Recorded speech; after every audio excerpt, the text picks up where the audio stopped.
that there was something wrong. Right from 2014, I had a suspicion that there's something wrong. Something does not add up. In fact, I'll even go further. I had a suspicion in the Gujarat Assembly elections already. Okay? This ability to win sweeping victories. Congress party doesn't get a single seat in Rajasthan, doesn't get a single seat in Madhya Pradesh, doesn't get a single seat in Gujarat. This was surprising to me.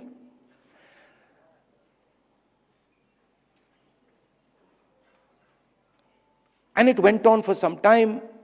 There was a conversation, but I could never speak because there was no proof. So whenever we spoke, people said, well, where's the proof?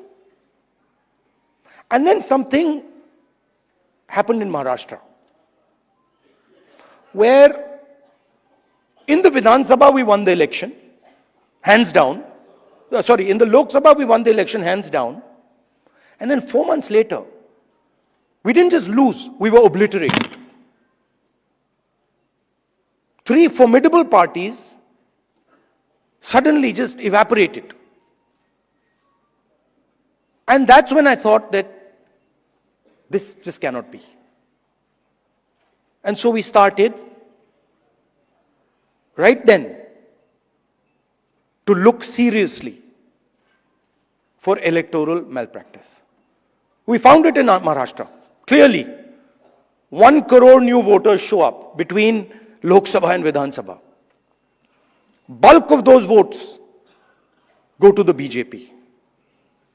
But still, we didn't have clear proof. So when I would even mention it to our allies, that look, there is clear cheating that has happened, my allies would say to me, yes, we can see that there is cheating that has happened, but we don't have proof. And now, I say with absolutely no doubt that we have proof. And we have such proof.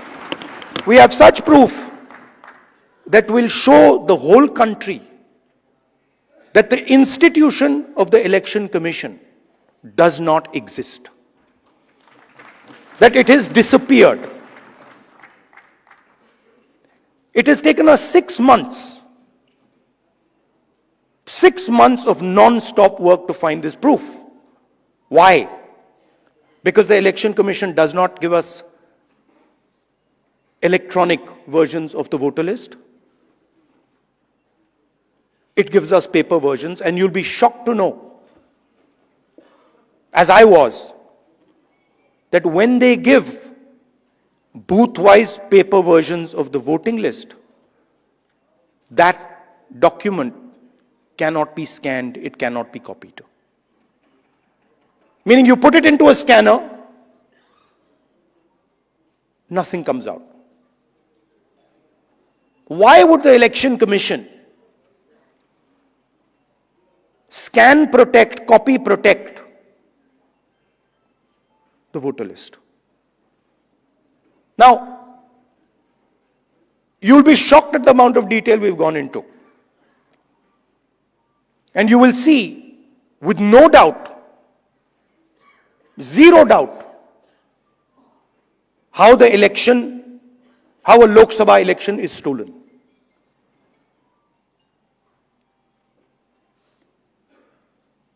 Six and a half lakh voters vote, and 1.5 lakh of those voters are fake.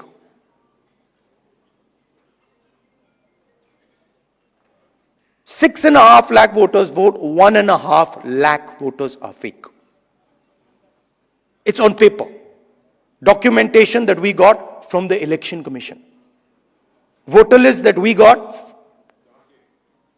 from the Election Commission. Physical paper. Where we went comparing photograph by photograph by photograph, name by name by name.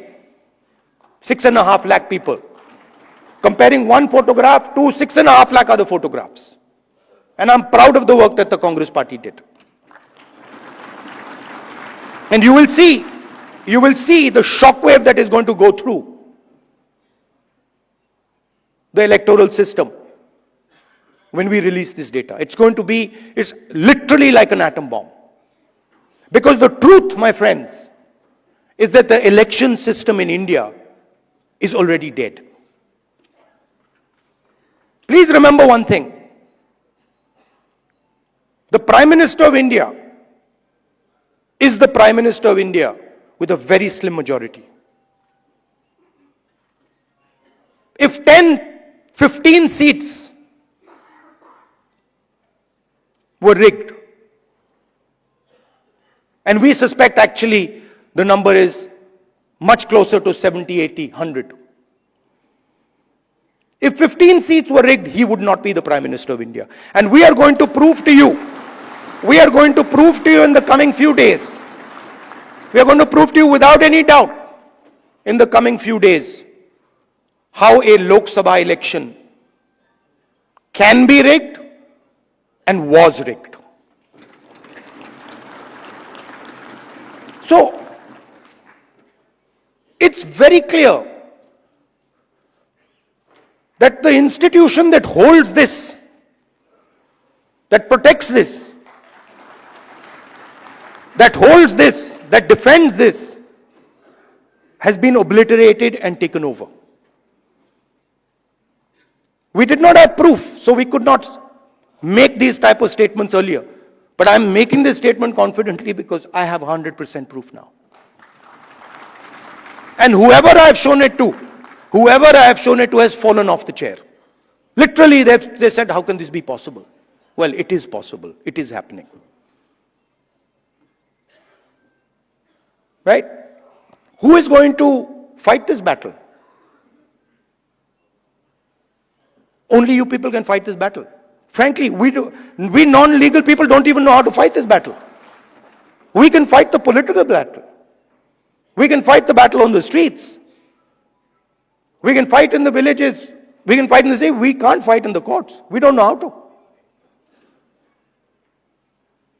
And so, you are the people who have to defend the Constitution in the courts. You know, I had a document. We had a document some years back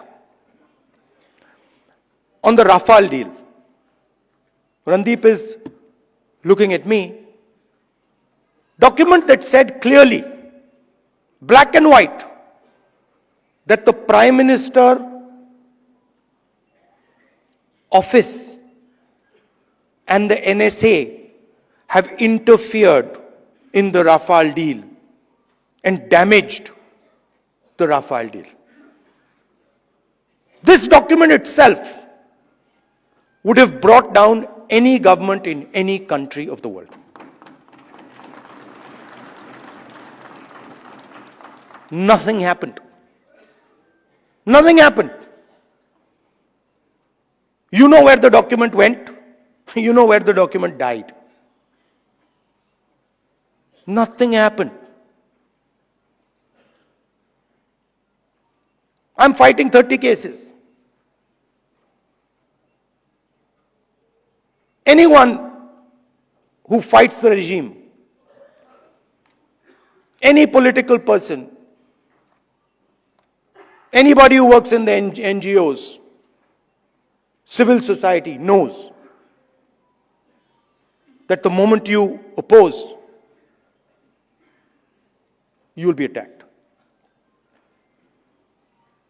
You know, I remember when I was fighting the farm laws, and he's not here anymore, so really I shouldn't say it, but I will. And Arun Jaitley ji was sent to me to threaten me. And he said, you know, if you carry on down this path, opposing the government, fighting us on the farm laws, we will have to act against you. I looked at him and said, I don't think you know who you're talking to. I don't think you have an idea who you're talking to. Because we are Congress people. We're not cowards. We're not going to bend. The British couldn't bend us. The superpower couldn't bend us. Who the hell are you?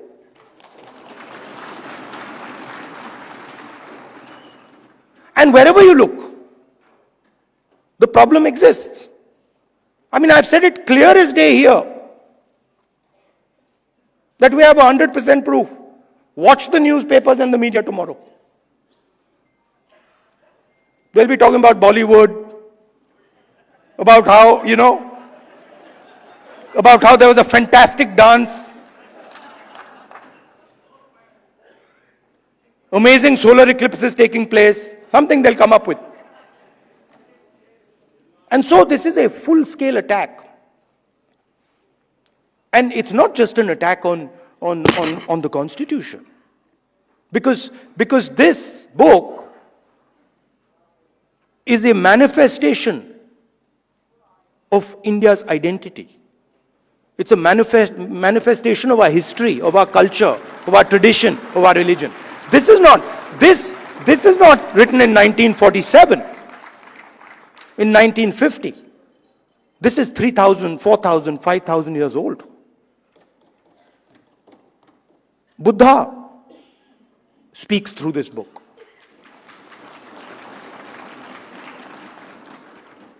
Narayana Guru, Basavana, Ambedkar, Periyar, everybody who's been anybody in this country. Right? Anybody who's been, you look, anybody, and in every state there are there. In Assam, Gaurav will tell you. Right? In Tamil Nadu, in Karnataka, in Uttar Pradesh, Kabir, there's a list. So this is not something that we dreamt up in 1947 or 1950. This is something, this is our blood. And how dare you attack our blood? Right? So we are not just, we must remember, we are not just defending this red book, this legal document. We are defending our way of life. Right? Tell me which Indian tradition, which Hindu tradition says that you should beat up a Muslim child? Where is it written that you should lynch someone? Which tradition of ours says it? There's not a single tradition of ours that says it. Our tradition says everybody is the same.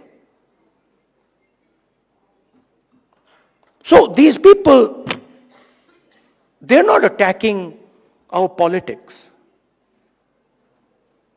They're attacking us. They're attacking our history. They're attacking our religion. For anybody who understands Hinduism, anybody who has gone into depth in Hinduism, they're attacking Hinduism. And frankly, yesterday my sister said to me, now, personal बात है तो बोलनी नहीं चाहिए, मैं बोल देता हूं, नहीं माफ करूंगा. She said to me, Rahul, you realize that you're playing with fire. And I said, yeah, Priyanka, I am playing with fire. I will continue to play with fire. I'm not scared of playing with fire.